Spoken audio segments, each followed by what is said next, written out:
If you or anyone you know has student loans, this is the must watch. Share this with somebody who you feel may benefit. And it's important at this time because they're talking about garnishing checks as it relates to student loans. So I want to let you know a strategy that can help you possibly get them forgiven fully if you thoroughly understand what's going on. And then more importantly, if you take action. Without further ado, let's dive in. So Studentaid.gov and the Borrower Defense to Repayment can position you to have partial or full forgiveness of your student loans.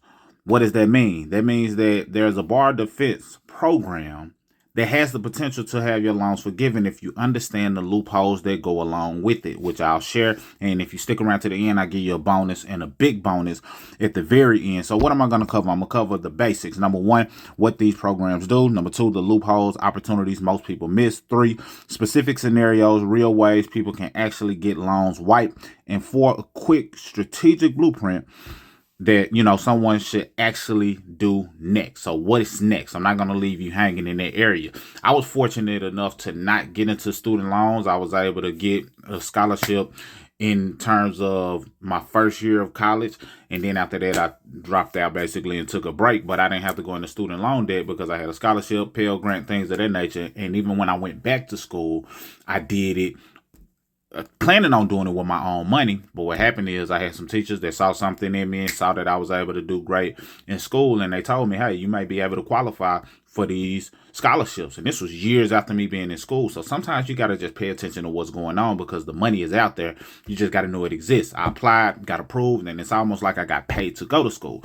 But I deal with a lot of people, clients, etc., that have a lot of student loans. So I know this can be of benefit. So let's dive into the basics. Studentaid.gov. Most people have an account with Studentaid.gov. If not, you definitely want to understand what it does and how you can take advantage of the program that's within it. So this is the official U.S. Department of Education portal where you manage all federal loans, repayment, forgiveness application, consolidation, income-driven plans, etc.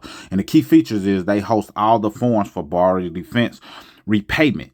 So that's inside of the Studentaid.gov. Now, I want you to understand that the Department of Education has been downsized. So they're running off of less staff. What does that mean? That means that there's opportunities if you take advantage of what I'm about to share in this video. So what is the Borrower Defense to Repayment? Well, it's a federal program that allows borrowers to request student loan forgiveness if their school lied to them, misled them, violated certain laws, or engaged in misconduct related to their loans or education. And this happens more than people realize. Most people don't go to school because they want to be in debt and not have the ability to pay it. They go to school because they had an expectation of school doing them some good in some way, shape, form, or fashion. Now, most of us have been told that schools can position us to get a higher paying job, almost guaranteeing certain jobs. Well, is that not a form of being misled? If not only you have been sold this concept, your parents have been sold this concept, and it turns out it was a lie. So a lot of times people have been bamboozled when it comes to school. This is why I'm stressing the importance of this, and I definitely don't want your checks being garnished as a result of being somebody who fits the description of what it says. Listen, the school lied to them, misled them, violated certain laws, or engaged in misconduct related to their loans or education. So the bottom line, if you were misled in any meaningful way about your education, the value of it, you could potentially wipe out your federal loans. And I know each and every one of you can benefit from that. Let me know down below if you believe you can. Number two, the loophole. So these are some loopholes that's hidden in plain sight, and not a lot of people are talking about this. So you really want to understand what's going on and then implement immediately, like today. Here are the real world gaps people are using right now to get their loans forgiven. So broad definition of misrepresentation. So the government defines misrepresentation very broadly. So when something is defined broadly, that means it's up to your interpretation. And a lot of times it's so broad, it can fit multiple different descriptions, so it gives you so much range to benefit from it. So it can include promises about job placement, rates that weren't true. Some schools do that in order to get you into their system. Promises about earning potential after graduation. So if you have that, pay attention. Schools lying about their accreditation status. That's a big one. Schools saying you could transfer credits when you really couldn't. guaranteeing licenses or certifications that weren't approved for. The next one, pressure sales or misleading loan counseling from school financial aid offices. This happens all the time. They get somewhat pressured in sales and then misleading loan counseling from school or financial aid offices. So here's some settlements. Class action settlements. Thousands of borrowers have gotten forgiveness without proving individual misconduct because their schools were listed in group settlements like Sweet versus Cardano settlement. This has happened. I have clients who have schools that have fallen into this category, and they'll be getting this video along with the extra bonus at the end. So if your school is one of these, on the list, your loan could be fast tracked for cancellation without a detailed personal proof burden, meaning you don't necessarily have to have proof because the school is proof enough if they're no longer in business due to some things that they did unlawfully. It's a closed school loophole that also exists. If your school closed while you were enrolled or shortly after you withdrew, you might qualify for full forgiveness, even if you finish your program elsewhere. People often miss this if they withdraw up to 180 days before the closure. So a lot of people miss the fact that your school closed, even if you finished it elsewhere. If it closed while you were there or shortly after, then there's a chance that you can get your full loan forgiven. Income-driven repayment, IDR. Many people are familiar with this. So that's an account adjustment based on, your earnings. Separate but important. So as of 2024 through 2025, a lot of older borrowers are getting forgiveness due to new rules counting any time in forbearance or deferment toward forgiveness clock, even if they didn't make payments. This can be combined with the BDR for a double shot. So this can possibly be combined with what we talked about in the beginning with the borrower defense repayment program, and now you put those two things together and it puts you in a better position just by you understanding, okay, I started the forbearance program, I started the deferment, and that led to the forgiveness clock already being started. So got to understand the application language game, and I'm going to give you that and how you can benefit from it. Using specific language like I was misled about career placement rates, earning potential, accreditation status, program, licensure, eligibility, instead of just saying I didn't get a good job, drastically increases approval.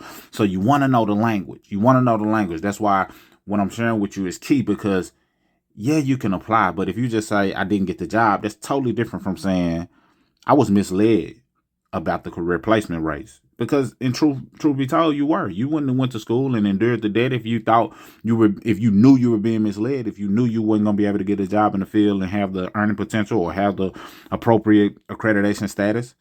You wouldn't have done it. So that verbiage is very key. Number 3, 7 scenarios that can lead to full forgiveness. This is very important. You might want to screenshot this or write this down. Number 1, the school lied about job placement rates. So apply under the borrower defense citing employment deception. Result, full loan discharge plus refund payment. So if you know the school lied, then under the borrower defense, you can cite employment deception. Number 2, school promised transferable credits, but they weren't. So that's an easy misrepresentation case. Result, full loan discharge. Number 3, school exaggerated future salary expectations. That's misrepresentation about earning potential. Full loan discharge. Number 4, your school is listed in the Sweet versus Cardano settlement. Reference the settlement in your application. Fast track forgiveness. So this puts you on a fast track if your school was listed in this particular settlement. Number 5, your school closed while you were enrolled or shortly after. File a closed school discharge. Full loan forgiveness. Number 6, you were stuck in forbearance or deferment for years. The new IDR, the income-driven repayment adjustment rules, now count those months. So that's what they mean by putting them together. Your months will be counted. Result, partial or full loan forgiveness. Number 7, you were aggressively pressured to enroll. That's unlawful enrollment tactic, which equals strong borrower defense claim. Result, full or partial forgiveness. So let's talk about the next strategy. Quick strategic blueprint to maximize this. Number 4. So if you are someone you know wants to use this wisely, here's some simple winning strategies. Step 1. You go to Studentaid.gov/borrower defense and start the application. Or you can type in borrower defense to repayment application on the site. And I give you the verbiage. And, if you stick around to the end, I even give you access or show you how you can access the template that you can use and adjust to your exact situation. So step 2, you carefully draft your narrative using trigger words: misrepresentation of employment outcomes, deceptive information about salary expectations, false assurances regarding licensure or certification, untrue claims regarding credit transferability, high pressure enrollment tactics. So these are some of the key words you want to incorporate because it fits exactly what they're looking for in terms of being able to have a loan forgiven. Tip: be specific, even if short. So the admission counselor stated 90% of graduates find a $50,000 plus job within 6 months. This was untrue. So if you have documentation of that, that helps you, because oftentimes they'll say things like that in order to make you feel confident. Oh, okay, 90% of the people are getting higher paying jobs, this and that. And now you feel postured because you got this degree, and that degree is not worth the paper that it's printed on. Unfortunate, but it happens. And you may be a victim of this, or you may be familiar with someone who is. Step 3, you want to attach evidence, as I just mentioned: emails, brochures, screenshots, enrollment paperwork, anything that backs up your story. So dig that up. But even if you have no evidence, you should still apply. Many approvals don't require it if the department already has records. They already have records of different people, because a lot of people are applying, but sometimes they're not using the right verbiage. So they may have an understanding of some of these things. So still apply. Don't let this discourage you from applying. But if you have evidence, then it just adds to your proof, which positions you to have your loans forgiven even more so. Step 4, if your school is on a settlement list or under investigation, mention it clearly. Step 5, consider filing a parallel closed school discharge if your school closed while you were enrolled. So if you had some proof in some other areas, also file a closed school discharge as well, because that, puts you in a position to have 2 things working for you rather than just one. Step 6, enroll in an income-driven repayment plan, even temporarily, to benefit from retroactive forgiveness counting if needed. So since they're going to count those months, go ahead and apply for it, because it starts your month in advance. Plus, you don't want to be one of the ones who ends up getting your checks garnished, because if you get your checks garnished, I don't have to go into that, you already know. But if you have an income-driven repayment in place, that positions you to not get it garnished. Meanwhile, you're still seeing if you can get it discharged altogether. So here's a bonus before I lead to the big bonus. Now, the hidden gem: if you submitted a borrower defense application and it's pending for over 12 months, you can request a forbearance pause without penalty while you wait. So if you submitted that, you can request forbearance pause without penalty. Sometimes there are penalties. You won't have to have a penalty, meaning you don't have to make payments, and it won't hurt your credit, which is a big deal. So in short, Studentaid.gov, and stick around for the big bonus that I got, but Studentaid.gov plus borrower defense is legitimately one of the best shots many people have at wiping away student loan debt if they know the broad definitions of fraud/misrepresentation, carefully frame their story using the right language, combine it with closed school or IDR adjustments rules when possible. And here's the big bonus: if you want access to a sample borrower defense narrative template that you can use to make this even easier for yourself or others, simply like this video and comment the keyword forgiveness. Note, it's one of the, it maximizes the approval odds based on recent winning cases. So the template has verbiage in there that maximizes your chances. No guarantees, nothing is guaranteed. This is not financial advice or none of that. Let me say all of those things to keep it clear.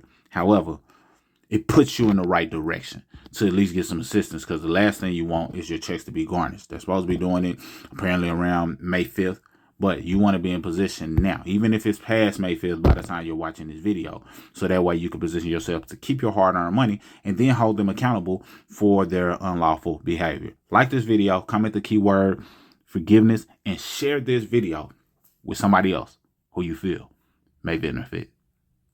Mr. Smith signing out. Salute.